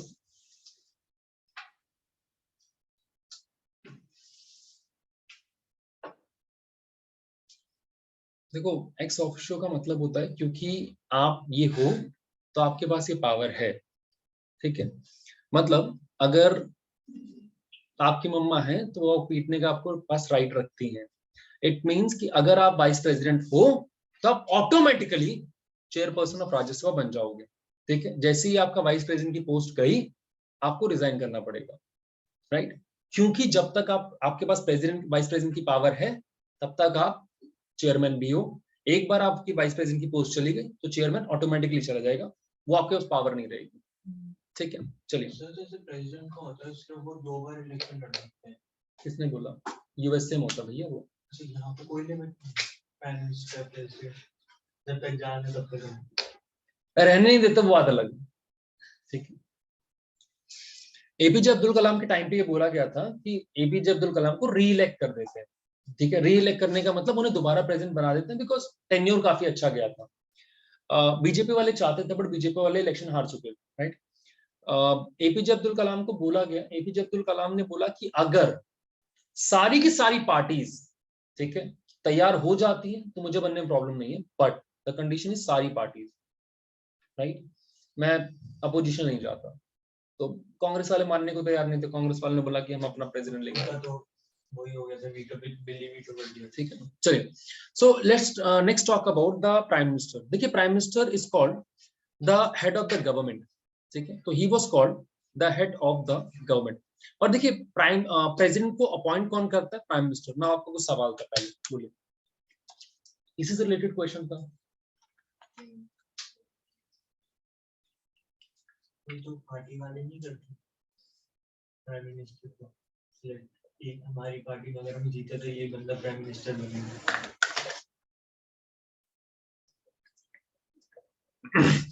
पार्टी वाले leader of the house decide करते हैं। लीडर ऑफ द हाउस का मतलब कि आपकी पार्टी को पार्लियामेंट में कौन डिफेंड करेगा, कौन बताएगा उसके बारे में, राइट। बट प्रेसिडेंट के पास पावर होती है प्राइम मिनिस्टर को चूज करने की। ऐसा नॉर्मली होता नहीं है कि पार्टी वाले किसी को बोले और किसी को ना करे, ठीक है। But most of the cases के अंदर प्रेसिडेंट मान जाता है, कंसिडरिंग कि फुल मेजोरिटी की गवर्नमेंट हो, कंसिडरिंग कि फुल मेजोरिटी की गवर्नमेंट हो। अदरवाइज उसके मन का है, वो किसी को भी बना सकता है। मतलब जैसे अगर अभी वो प्रेसिडेंट के इलेक्शन में कांग्रेस का कोई प्रेसिडेंट बन गया और 24 में फिर से बीजेपी की गवर्नमेंट बन गई, तो प्रेसिडेंट के पास राइट है कि मोदी के अलावा किसी को भी प्राइम मिनिस्टर बना दे? नहीं, ठीक है। लेकिन मान लीजिए मैं एग्जांपल देता हूँ, मैं 1997 का एग्जांपल देता हूँ, ठीक है। 1997 के अंदर बीजेपी के पास अराउंड 163 सीट्स थी, ठीक है। कांग्रेस के पास अराउंड 155 सीट्स थी, राइट, ठीक है। या मान लो एग्जांपल देता हूँ कि इसी का एग्जांपल देता हूँ, राइट। बीजेपी के पास 163 सीट्स थी और कांग्रेस के पास 155 सीट्स थी, राइट। आपको अगर गवर्नमेंट फॉर्म करनी है तो उसके लिए मिनिमम 272 मेंबर्स का सपोर्ट होना चाहिए, मतलब more than 50%। Total seat Rajya Sabha में कितनी, लोकसभा में कितनी होती है? 543। इसका मोर देन 50% कितना हुआ? 272। तो आपको मिनिमम 272 मेंबर्स का सपोर्ट चाहिए अगर आप गवर्नमेंट फॉर्म करना चाहते हो तो, ठीक है। तो यहां पर उस टाइम पे अगर प्रेसिडेंट चाहते, किसी के पास 272 नहीं है, राइट, तो अगर प्रेसिडेंट चाहे तो इनको भी बुला सकते हैं, ठीक है, इसको भी बुला सकते हैं। ये समझ में आया? अगर प्रेसिडेंट चाहे तो उसको भी, जी बोलिए। पर इस केस में वो दो पार्टी साथ में नहीं आ जाती हैं भाई वो और कोलिशन डिसाइड करके? गवर्नमेंट, भाई कोलिशन गवर्नमेंट है वो, राइट। तो वो बुला सकते हैं किसी को, वो प्राइम मिनिस्टर की पोस्ट ऑफर कर सकते हैं, देन उसको बोलेंगे कि आप मेजोरिटी प्रूफ करो। एग्जांपल दे रहा हूं, 1996 के अंदर आई गेस बीजेपी के पास 163 मेंबर की सीट थी, उनके पास मेजॉरिटी नहीं थी। उन्होंने अटल बिहारी वाजपेयी को बोला कि भैया आपके पास ज्यादा है, आप आइए गवर्नमेंट फॉर्म करिए, ठीक है, अब गवर्नमेंट फॉर्म करिए। बट क्योंकि वो गवर्नमेंट फॉर्म नहीं कर पाए तो विद इन 13 डेज उनकी गवर्नमेंट गिर गई थी। ठीक है, ये समझ में आ गया, यहां तक क्लियर है? चलिए नेक्स्ट। अब देखिए आइडली देखा जाए तो प्राइम मिनिस्टर की जो पावर है वो आर्टिकल 75 में लिखी हुई है कॉन्स्टिट्यूशन के, राइट। अब नेक्स्ट टॉपिक जो पढ़ते हैं that is a council of ministers, then खत्म होने वाला बस। तो we have this council of minister. देखिए काउंसिल ऑफ मिनिस्टर का मतलब क्या होता है कि प्राइम मिनिस्टर अकेला पूरी कंट्री को गवर्न नहीं कर सकता, तो उसके नीचे बहुत सारे मेंबर्स होते हैं, राइट, जो उसको गाइड करते हैं काम करने में, ठीक है। तो इसके 3 स्टेजेस होते हैं। The first is called cabinet minister. Council of Minister में the first is cabinet minister, the second is your minister of state, and the last is your deputy minister. और कई लोग बोलते हैं कि minister of state with independent charge, तो आप बोल सकते हो कि मिनिस्टर ऑफ स्टेट,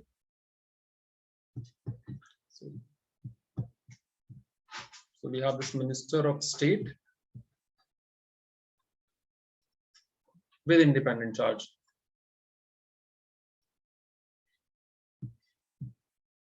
अच्छा मुझे बात बताओ, आप लोग जो पैसा खर्च करते हो घर वाले हिसाब मांगते हैं हमसे? नहीं मांगते? क्यों नहीं मांगते? अच्छा, तो अगर वो आपसे हिसाब मांगते हैं तो आपके ऊपर ट्रस्ट नहीं करते हैं? I'm just asking, right? क्या? अच्छा, अगर मांगते तो ट्रस्ट नहीं है? लड़ाई करो। मैं पूछ रहा हूँ यार, जस्ट पूछ रहा हूँ। क्या हो सकता है? चलो ठीक है जी। मैम हिसाब मांगते हैं? नहीं मांगते?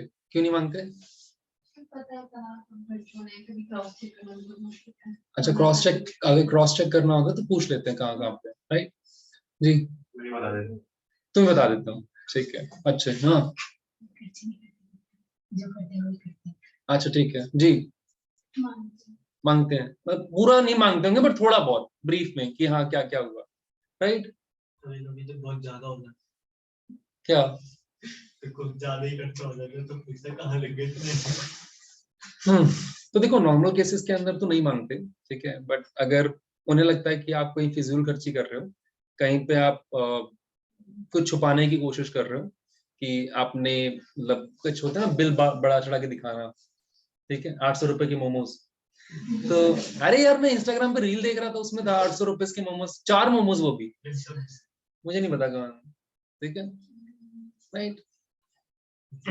चलिए काउंसिल ऑफ मिनिस्टर, देखिए वो नेक्स्ट टॉपिक है जिसके ऊपर बात कर रहा था। तो यहाँ पर काउंसिल ऑफ मिनिस्टर में 3 पार्ट्स होते हैं। The first is cabinet minister.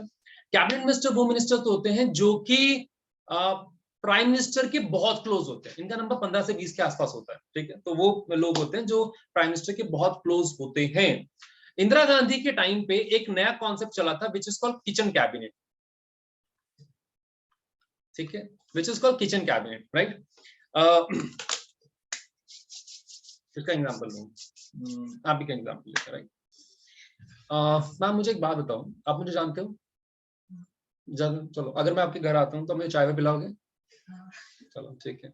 अगर मैं आपके घर पे जाके मतलब खाना वाना बनाना चाहूँ तो अथॉरिटी है? क्यों? क्यों इतने भी अच्छे से नहीं जानते? अरे तो खाने तो बना रहा हूँ यार, मैं अपनी मैगी खुद लेके आऊंगा, और क्या नमक यूज करूंगा, और क्या डालना होता उसमें? क्या? अरे यार कितना खर्चा होगा? हाँ पक्का? पक्का सोच लो। मैगी बनाने तो ठीक है, मम्मा अलाउ करेंगी? कर देंगी। पक्का सोच लो। आपके किसी पड़ोसी को किया है आज तक? कितने लोगों को? बाकियों को? क्यों? ज्यादा क्लोज नहीं है शायद इसीलिए। The word you use is close नहीं है, राइट। देखिए आपके ड्राइंग रूम का एक्सेस हर किसी के पास होता है, आके बैठ के वो चाय वाय पी सकते हैं, किचन में मतलब मम्मा की अथॉरिटी चलती है ऑब्वियसली, किचन में वही पर्सन जा सकता है जो मम्मा के क्लोज हो थोड़ा सा, राइट, जिसको मम्मा अथॉरिटी दे रखी है, राइट। इवन तो पापा को भी कई बार घुसने नहीं देती, तुम किचन खराब कर दोगे, होता है यार, ठीक है। तो किचन कैबिनेट का जो कॉन्सेप्ट आया था वो इंदिरा गांधी के टाइम पे आया था। इंदिरा गांधी के टाइम पे क्यों आया था? बिकॉज कैबिनेट मिनिस्टर 15-16 लोग थे, 15 से 20 लोग होते हैं, किचन कैबिनेट में उससे भी कम थे। इट मींस वो लोग जो इंदिरा गांधी के बहुत क्लोज थे, राइट। तो उस टाइम पे कोई मतलब एक कॉन्सेप्ट आया था विच इज कॉल्ड किचन कैबिनेट, कि सारा का सारा जो डिसीजन है वो यही लेते हैं, ठीक है। तो we have this kitchen cabinet, right. क्या नहीं, उसके बाद तो कुछ नहीं था, ठीक है। फिर तो मोदी साहब भी सारे डिसीजन लेते हैं, ठीक। So we have a cabinet minister. Cabinet minister के पास जितनी भी इंपॉर्टेंट मिनिस्ट्रीज हैं वो सारी इन्हीं के पास होती हैं। डिफेंस मिनिस्ट्री हो गई, एजुकेशन मिनिस्ट्री हो गई, जितनी भी प्रोमिनेंट मिनिस्ट्रीज है वो इनके पास होती है, राइट। अब मिनिस्ट्रीज क्योंकि बहुत बड़ी होती है, उनके अंदर भी बहुत छोटी मोटी मिनिस्ट्रीज होती हैं, तो उनको गवर्न करने के लिए आपके मिनिस्टर्स ऑफ स्टेट होते हैं, right. And then we have deputy minister. Deputy minister के पास कुछ डिपार्टमेंट्स होते हैं, ठीक है, संभालने के लिए, एंड बस ये गाइड करते हैं, ठीक है। यहां तक समझ में आ गया? नेक्स्ट, तो we have this council of ministers. Next, अब देखिए अगर आप आर्टिकल 78 की बात करो कॉन्स्टिट्यूशन में, तो यहां पर ये बोला गया, आर्टिकल 78 या 74, 74 कलेक्टिव रिस्पॉन्स, हाँ आर्टिकल 78। आर्टिकल 78 में बोला गया कि यहाँ पर ये जो लोग हैं, राइट, जो पूरी की पूरी कैबिनेट है, जो पूरे काउंसिल ऑफ मिनिस्टर हैं, they are collectively responsible toward the Lok Sabha, ठीक है। मतलब जितने भी आपके मिनिस्टर्स हैं, जितने भी लोग हैं, राइट, गवर्नमेंट जो है मतलब लोकसभा को लेकर वो कलेक्टिव रिस्पॉन्सिबल है। आपने कभी नहीं देखा होगा कि एक मिनिस्टर दूसरे मिनिस्टर के ऊपर ब्लेम कर रहा है कि उसकी गलती है, उसकी गलती है, उसकी गलती है, because they are collective responsible ना, पूरे गवर्नमेंट के पार्ट है, ठीक है, राइट। नेक्स्ट, अब आते हैं आगे खर्चे पानी पे। देखिए बस खत्म होने वाला है। मुझे एक बात बताइए, क्योंकि हम बजट तो वहां पे डिस्कस करेंगे, जो मैंने आप लोगों से क्वेश्चन पूछा था, ठीक है, जैसे आपने बोला कि आपके पेरेंट्स को आपके ऊपर विश्वास है तो वो सवाल नहीं करते, ठीक है, चलिए बढ़िया। आपने बोला कि वैसे सवाल नहीं करते, बट इनकेस अगर कुछ लगता है कि बहुत ज्यादा फिजूल खर्ची हुई तो पूछ लेते हैं, क्रॉस चेक कर लेते हैं, राइट। आपने बोला आप खर्चे नहीं कर सकते, खर्चे नहीं करते, तो खर्चा ना करना मैम दैट्स अ प्रॉब्लम। उसके पीछे रीजन ये है कि आप इकोनॉमी खराब कर रहे हो पूरी इंडिया की, ठीक है। मैं सच बोल रहा हूँ यार, मतलब आप परचेज नहीं करोगे तो डिमांड नहीं होगी, डिमांड नहीं होगी तो सप्लाई नहीं होगी, पूरा इक्विलिब्रियम पोजीशन खराब हो जाएगा, ठीक है। तो वो भी एक प्रॉब्लम है, तो खर्चे किया करो, राइट। आपने बोला कि चेक करते हैं, राइट। तो देखिए गवर्नमेंट के पास बहुत पैसा आता है, ठीक है। अब गवर्नमेंट के पास जो पैसा आता है वो गवर्नमेंट दो जगह पे रखती है। The first is called consolidated fund of India. तो गवर्नमेंट के पास जो पैसा आता है वो दो जगह पे रखे जाते हैं। The first is consolidated fund of India, the second is called contingency fund, ठीक है। एक तीसरा भी होता है पब्लिक अकाउंट, ठीक है। This is not very important, right. तो यहाँ पे दो मेजर होते हैं, तीन होते हैं वैसे तो, बट दो मेजर हमें पढ़ने हैं। The first is consolidated fund of India and the second is called contingency fund, right. Consolidated fund of India मतलब आपने टैक्स में जितना भी पैसा दिया वो सारा का सारा कंसोलिडेटेड फंड ऑफ इंडिया में जाता है, ठीक है। सारा का सारा जो फंड है वो पैसा जो है वो कंसोलिडेटेड फंड ऑफ इंडिया में जाता है, राइट। अगर इस कंसोलिडेटेड फंड ऑफ इंडिया से आपको 1 रुपया भी निकालना है,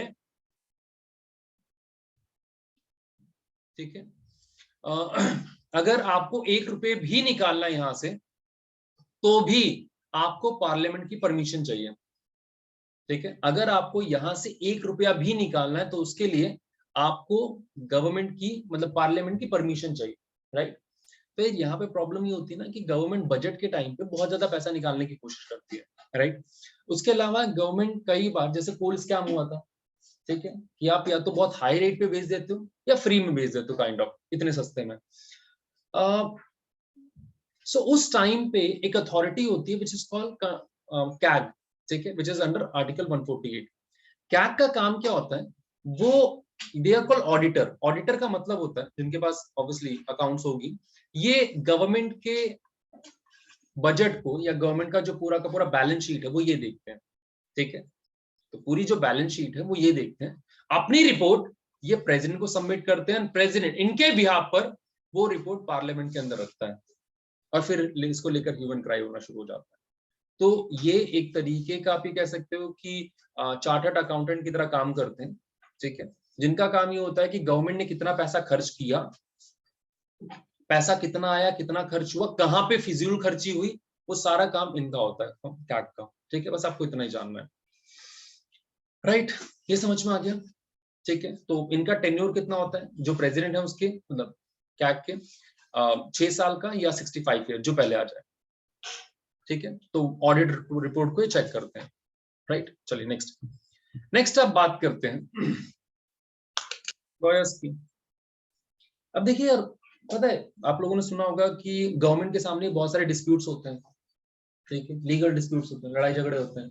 कई बार जो स्टेट गवर्नमेंट होती है वो सेंट्रल गवर्नमेंट से लड़ रही होती है, सेंट्रल गवर्नमेंट स्टेट गवर्नमेंट से लड़ रही होती है, राइट, या कई बार लोग ही केस कर रहे होते हैं गवर्नमेंट के ऊपर, ठीक है।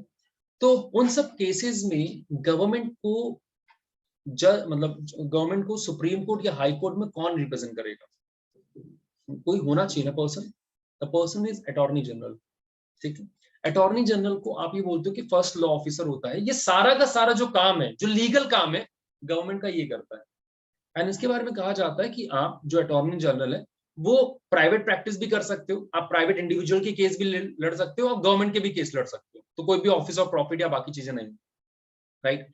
ये वो पर्सन होता है जो पार्लियामेंट में मीटिंग अटेंड कर सकता है, उनकी सारी बातें सुन सकता है, बट इसके पास वोटिंग राइट नहीं होता बस, ठीक है, ये समझ में आ गया, राइट। इसका जो टेन्योर होता है ये कोई फिक्स टेन्योर नहीं है, जब तक प्रेसिडेंट चाहे तब तक वो रह सकता है, ठीक है, यहां तक समझ में आ गया, राइट। तो पहले मुकुल रोहतगी थे, ठीक है, अब चेंज हो गया, ये सेम ही चीज है, ठीक है, बस इतना पता होना है सॉलिसिटर जनरल आपके सेकंड लॉ ऑफिसर होते हैं, राइट, क्योंकि केसेस बहुत ज्यादा होते हैं अटॉर्नी जनरल के पास, तो वो सपोर्ट करते हैं। आइए लास्ट टॉपिक जो हम यहाँ पर पढ़ते हैं, that is judiciary in India. देखिए इंडिया में जो जुडिशरी है, this is called independent and integrated judiciary, ठीक है। तो इंडिया में जो जुडिशरी मानी जाती है वो इंडिपेंडेंट मानी जाती है, and so we have a independent and integrated judiciary. अब सवाल ये है, इंडिपेंडेंट तो समझ में आ गया, इंटीग्रेटेड का मतलब क्या है? एग्जांपल देता हूं, you can take the example of USA, you can take the example of India.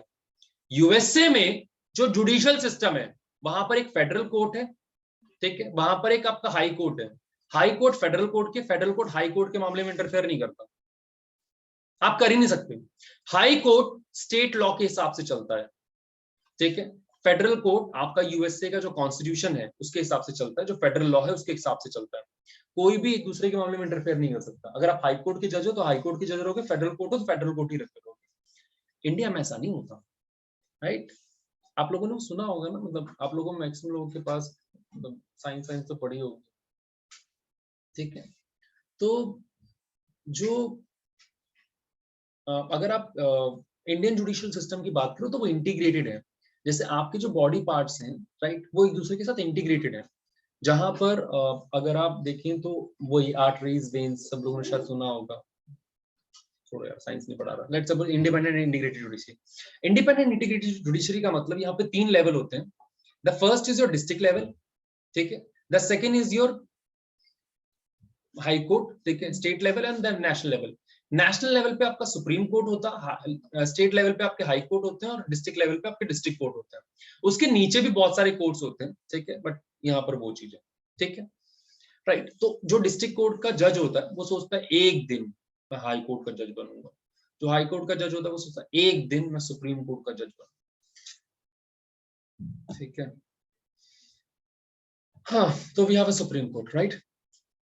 देखिए सुप्रीम कोर्ट के अंदर अगर देखा जाए तो टोटल जो लिमिट है वो 34 की है, कि जो टोटल मेंबर्स हो सकते हैं, टोटल जजेस हो सकते हैं सुप्रीम कोर्ट के अंदर, वो 34 हो सकते हैं, ठीक है। बोला ये जाता है कि जो आपके चीफ जस्टिस ऑफ इंडिया होंगे वो सीनियर मोस्ट जज होगा, जो भी सबसे सीनियर मोस्ट जज होगा उसको आप चीफ जस्टिस ऑफ इंडिया बना दोगे, राइट।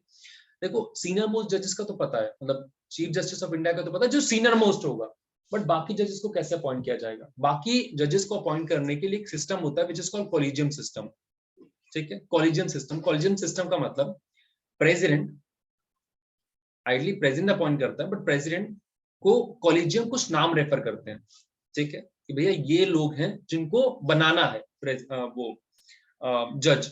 तो जो नाम रेफर करते हैं प्रेसिडेंट से साइन कर देता है, सिर्फ नाम का है प्रेसिडेंट, उसने भेजा कि भैया साइन कर देना, ठीक है, ये समझ में आ गया, ठीक है। तो वही चीज मैं समझा रहा था अदर जजेस का, राइट। चलिए 5 मिनट का ब्रेक लेते हैं, 5-7 मिनट का, एंड देन जो बचे हुए थोड़े बहुत पार्ट है वो कवर करते हैं, ठीक है।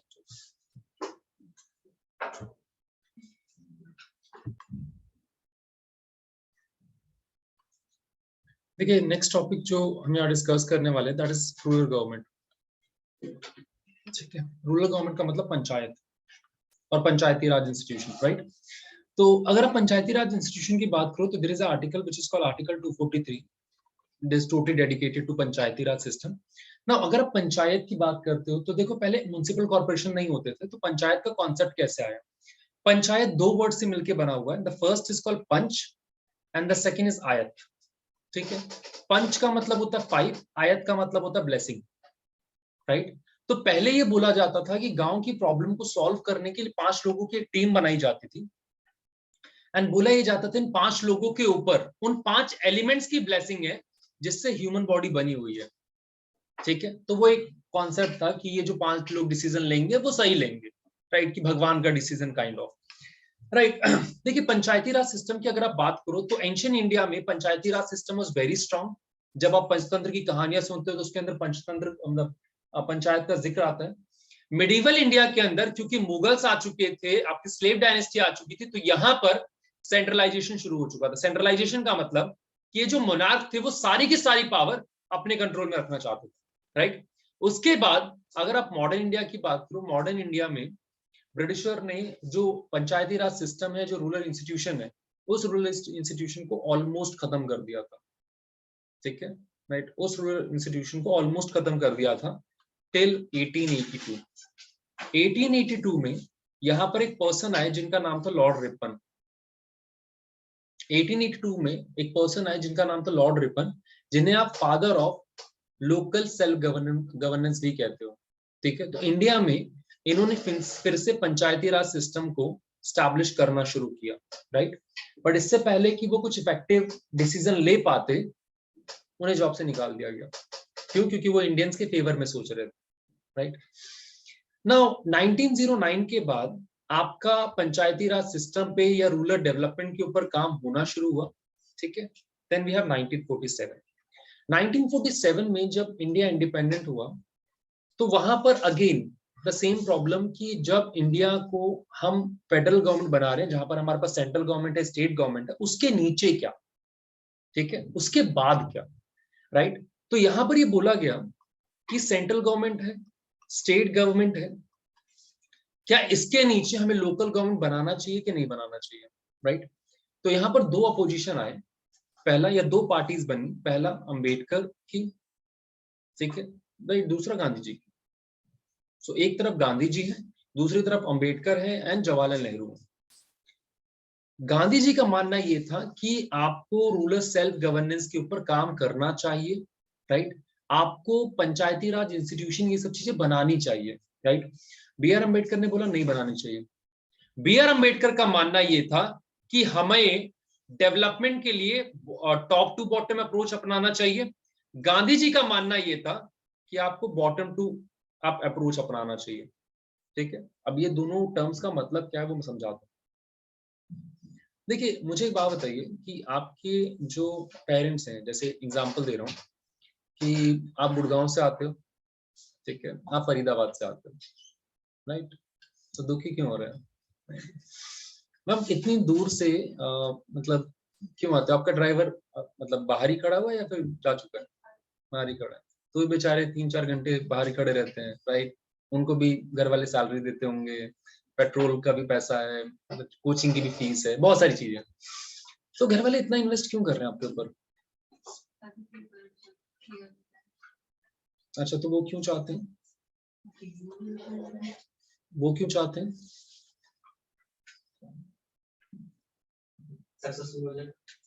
सक्सेसफुल हो जाए। आगे रिटर्न क्या रिटर्न मैंने रिटर्न अच्छा है, राइट? ठीक, इकोनॉमिक्स सीख गए हो। तो देखिए यहाँ पर ये बोला जाता है कि जिस तरीके से हम या हमारे जो फैमिली है वो बॉटम टू अप अप्रोच रखती है। बॉटम टू अप्रोच रखने का मतलब आप ये चाहते हो कि मतलब जो आपके पेरेंट्स चाहते हैं कि हमारा जब बच्चा स्ट्रांग होगा, अगर हमारे बच्चे स्ट्रांग होते हैं तो पूरी फैमिली स्ट्रांग होगी, ठीक है? अगर फैमिली स्ट्रांग होती है तो फिर वो जो पूरा का पूरा रिलेटिव बाकी जो लोग हैं वो पूरा सिस्टम स्ट्रांग होगा, right? This is the first thing, this is the bottom to approach. जहां पर गांधी जी का मानना ये था कि अगर रूरल एरियाज, पंचायती राज इंस्टीट्यूशन अगर सक्सेसफुल होते हैं, अगर वो पावरफुल होते हैं तो ऑटोमेटिकली स्टेट भी पावरफुल होगा। अगर स्टेट पावरफुल होते हैं तो आपका जो सेंट्रल गवर्नमेंट है वो भी पावरफुल होगा, right? But B R Ambedkar ने बोला नहीं, हमें यहाँ पर सेंट्रल गवर्नमेंट को पावरफुल करना चाहिए। एक बार अगर सेंट्रल गवर्नमेंट पावरफुल हो गई तो वो स्टेट गवर्नमेंट को कुछ पावर दे देगी, स्टेट गवर्नमेंट का मन करेगा तो वो लोकल गवर्नमेंट को कुछ पावर दे देगी, ठीक है? The best example is Amitabh Bachchan, top to bottom. Amitabh Bachchan है, बहुत पैसा कमा रहे हैं, कुछ पैसा आके तो अभिषेक बच्चन के पास आ ही जाता है, ठीक है? एंड देन तो टॉप टू बॉटम, ठीक है? देखिए जब ये लड़ाई झगड़े चल रहे थे तो यहाँ पर बीच में जवाहरलाल नेहरू आए, उन्होंने बोला कि साहब लड़ाई झगड़ा छोड़ो, एक काम करते हैं, इसको डीपीएसपी में डाल देते हैं, ठीक है? मतलब स्टेट गवर्नमेंट को ये करना चाहिए, हम बनाएंगे नहीं, ठीक है? तो उसके बाद गांधी जी ने कुछ नहीं बोला। जवाहरलाल नेहरू ने 2 प्रोग्राम्स वो लेकर आए थे, एक बोला वो सीडीएम वो सिविल डिसोबीडियंस मूवमेंट नहीं है, ये था community development programme, sorry CDP stand for community development programme, लिखना नहीं है, कोई जरूरत नहीं है, ठीक है? तो first is community development programme, दूसरा इज नेशनल सर्विस एक्सटेंशन, ठीक है? तो दो लेकर आए थे प्रोग्राम और ये दोनों के दोनों फेल हो गए। फेलियर का जब रीजन जानना चाहा कि ये फेल क्यों हुए, तो पता ये लगा कि उन प्रोग्राम को एग्जीक्यूट करने के लिए आपने दिल्ली से लोग भेजे हुए हैं, राइट?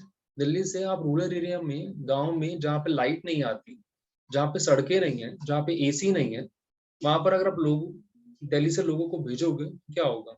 कोऑपरेट ही नहीं करते थे, कई लोग जाना नहीं चाहते थे, जाके गर्मी बहुत है यार वापस आ जाते हैं, राइट? तो बस यही था, तो पूरा फेल हो गया।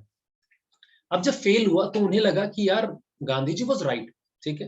एंड इसीलिए उन्होंने डिसाइड किया कि हम लोकल सेल्फ गवर्नेंस बनाएंगे, हम पंचायत बनाएंगे, ठीक है?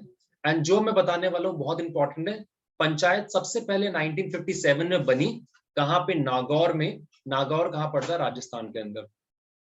ये क्वेश्चन आपका जामिया में पूछा गया था, ठीक है? तो 1957 के अंदर फर्स्ट पंचायत फॉर्म किया गया नागौर के अंदर, राजस्थान के अंदर, ठीक है? बट यहाँ पर जो आपके जवाहरलाल नेहरू से गलती हुई कि आपने जो पावर थी बनाने की वो स्टेट गवर्नमेंट को दे दी, आपने जो पावर दी थी वो स्टेट गवर्नमेंट को दे दी। क्योंकि आपने पावर स्टेट गवर्नमेंट को दे दी तो स्टेट गवर्नमेंट अपने हिसाब से काम कर रही थी, ठीक है? स्टेट गवर्नमेंट का मन करता था, कभी बनाती थी कभी नहीं बनाती थी, कुछ काम करते थे नहीं करते, तो यही चल रहा था, राइट? लेटर ऑन कुछ कमिटीज फॉर्म हुई, ठीक है? आपको सिर्फ कमिटी के नाम याद रखने हैं। एक थी अशोक मेहता कमेटी, सॉरी पहली थी बलवंत राय मेहता कमेटी, ठीक है? फिर आपकी आई Ashok Mehta committee and the last is LM Singhvi committee. इन तीनों ने बोला कि हमें कॉन्स्टिट्यूशनल प्रोविजन देना चाहिए, हमें कॉन्स्टिट्यूशन बनाना चाहिए, राइट? नेक्स्ट, अभी तक अगर ये जो अगली चीज लिख रहा हूं ये बहुत इंपॉर्टेंट है, बहुत क्वेश्चन में पूछा जाएगा। 73rd and 74th constitutional amendment act में, ठीक है, आपने इंडिया में लोकल गवर्नमेंट फॉर्म कर दी। 73rd and 74th constitutional amendment act के साथ आपने इंडिया में लोकल गवर्नमेंट फॉर्म कर दी 1992। ईयर भी इंपॉर्टेंट है। तो 1992 के अंदर आपने 73rd and 74th constitution amendment act से लोकल गवर्नमेंट फॉर्म कर दी। यहां तक समझ में आ गया? नाउ इसमें बोला गया कि यहां पर आपका एक स्टेट इलेक्शन कमीशन फॉर्म होगा जो कि स्टेट में हर लोकल गवर्नमेंट करवाएगा, लोकल गवर्नमेंट के इलेक्शंस करवाएगा। So we have a state election commission. यहां पे स्टेट फाइनेंस कमीशन फॉर्म किया गया जिसकी रिस्पॉन्सिबिलिटी ये थी कि वो स्टेट गवर्नमेंट को बताएगा कि आपको लोकल गवर्नमेंट के साथ कितना पैसा शेयर करना है, ठीक है? अगेन अगर आपको 2 पॉइंट्स याद नहीं है, तीसरा पॉइंट बहुत इंपॉर्टेंट है। कि 1/3 सीट्स रिजर्व की गई थी वुमेन के लिए। ठीक है, तो 1/3 सीट्स यहाँ पे रिजर्व की गई है वुमेन के लिए। ठीक है, यहां तक समझ में आ गया। नाउ अब देखिए, अगर आप म्युनिसिपल कॉर्पोरेशंस की बात करते हैं तो 2 लेवल पर होता है पंचायती राज सिस्टम। एक रूरल लेवल पर होता है, रूरल लेवल पे आपका पंचायत होता है, और एक अर्बन लेवल पर होता है, अर्बन लेवल पे आपका म्युनिसिपल कॉर्पोरेशन होता है जिसका हेड कौन होता है? मेयर। ठीक है, तो अर्बन लेवल पे आपका एक म्युनिसिपल कॉर्पोरेशन हेड होता है विच इज कॉल्ड मेयर। ठीक है, पंचायत में ये जो सिस्टम है वो 3 लेवल पे चलता है। ठीक है, अब ये 3 लेवल कैसे हैं? देखिए, एक गांव है, राइट? गांव में ग्राम सभा होती है। ग्राम सभा का मतलब उस एरिया में जितने भी एलिजिबल वोटर हैं वो सब मिलकर ग्राम सभा फॉर्म करते हैं। ठीक है, तो a group of eligible voter is called gram sabha. Gram सभा सरपंच को चूज करती है जो उसका गांव का हेड होता है, सरपंच। ठीक है, ऐसे बहुत सारे गांव मिलके आपका मंडल फॉर्म करते हैं। ठीक है, मंडल जिसको आप ब्लॉक कहते हो, ब्लॉक या जिसको आप पंचायत समिति कहते हो। ठीक है, बहुत सारे मंडल मिलके आपका डिस्ट्रिक्ट फॉर्म करते हैं। बहुत सारे मंडल मिलके आपका डिस्ट्रिक्ट फॉर्म करते हैं जिसको आप लोग जिला परिषद भी कहते हो। ठीक है, तो जिला परिषद, ये समझ में आ गया। तो दिस इज द स्ट्रक्चर, यहां तक क्लियर है? चलिए नेक्स्ट।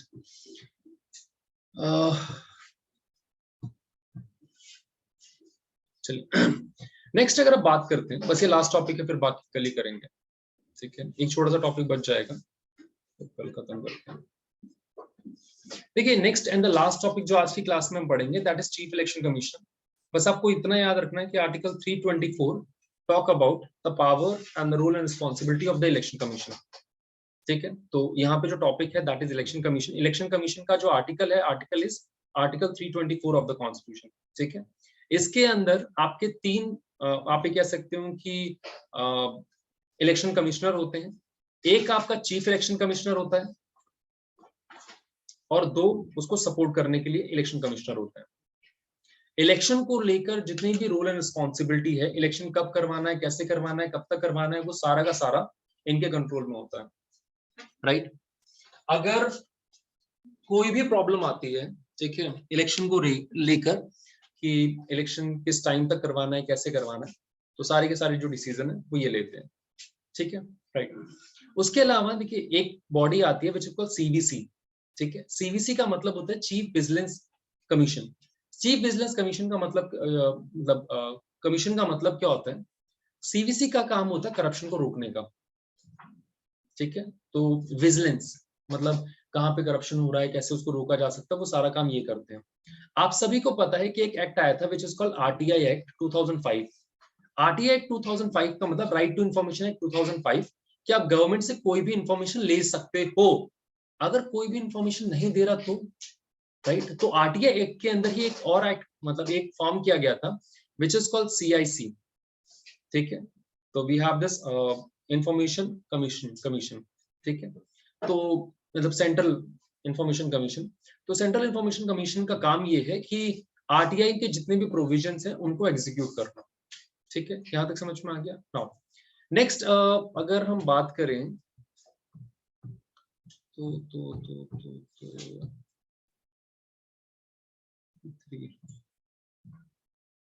अच्छा ठीक है, एक और चीज पढ़ लेते हैं, ऑफिशियल लैंग्वेज। देखिए, यहाँ पर बोला जाता है कि वैसे हम बाद में भी डिस्कस करेंगे, इंडिया की 2 ऑफिशियल लैंग्वेज है, हिंदी और इंग्लिश। ठीक है, इंडिया की कोई भी नेशनल लैंग्वेज नहीं है। ठीक है, जिसको लेकर अभी अजय देवगन ने वो बोलो जुबा केसरी में बोल दिया था कि Hindi is a national language, तो गलत बोला था। ठीक है, सो इंडिया की कोई भी नेशनल लैंग्वेज नहीं है। इंडिया की 2 ऑफिशियल लैंग्वेज है, हिंदी एंड इंग्लिश, राइट? इन सभी के बारे में आपको पता कहाँ चलता है? आर्टिकल 343 से। ठीक है, तो आर्टिकल 343 to 351 ये है। उसके अलावा आपके पास 8 शेड्यूल के अंदर, ठीक है, इसके बाद आपके पास 8 शेड्यूल के अंदर टोटल 22 लैंग्वेजेस हैं जिनको आप शेड्यूल लैंग्वेजेस कहते हो। ठीक है, तो 22 लैंग्वेजेस हैं जिनको आप शेड्यूल लैंग्वेजेस कहते हो, राइट? ये भी एग्जिस्ट करती है। तो आपको ये याद करना है कि 8 शेड्यूल है, 22 लैंग्वेजेस है।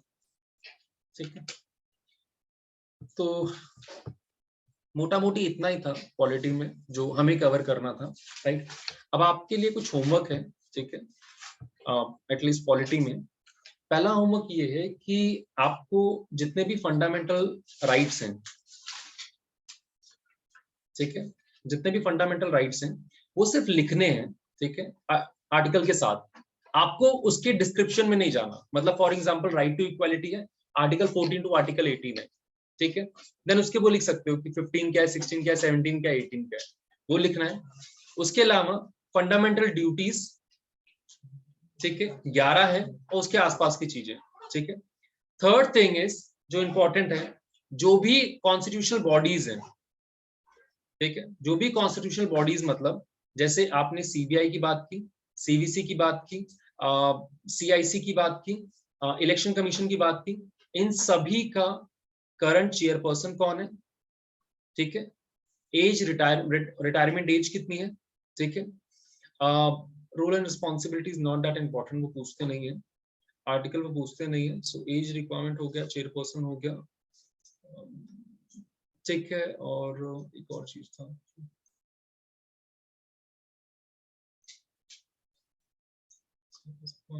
हाँ, और टोटल नंबर ऑफ मेंबर्स कितने होते हैं, ठीक है, आपको ये करना है, राइट, ठीक है।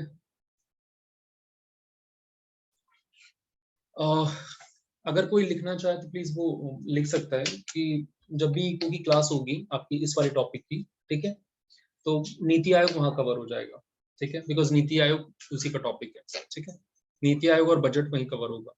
तो मोटा मोटी मैंने आपको एक ब्रीफ दे दिया है, ठीक है, पॉलिटी का। अब करना वही है कि इसके बाद जब हम मतलब पॉलिटी के लिए मिलेंगे इन केस, तो क्वेश्चंस के थ्रू चीजों को समझने की कोशिश करेंगे, ठीक है। तो एक बार मैं ट्राई करता हूँ कि अगर इसमें कुछ क्वेश्चंस हैं तो वो क्वेश्चंस अभी डिस्कस कर लेते हैं। 2-3 मिनट हैं। सर इसकी पीडीएफ सेंड कर देना। मैं सेंड कर देता हूँ यार, वो तो मैं सारी सेंड कर देता हूँ, बस एक मिनट है नहीं यार, ठीक है, इसमें तो नहीं है।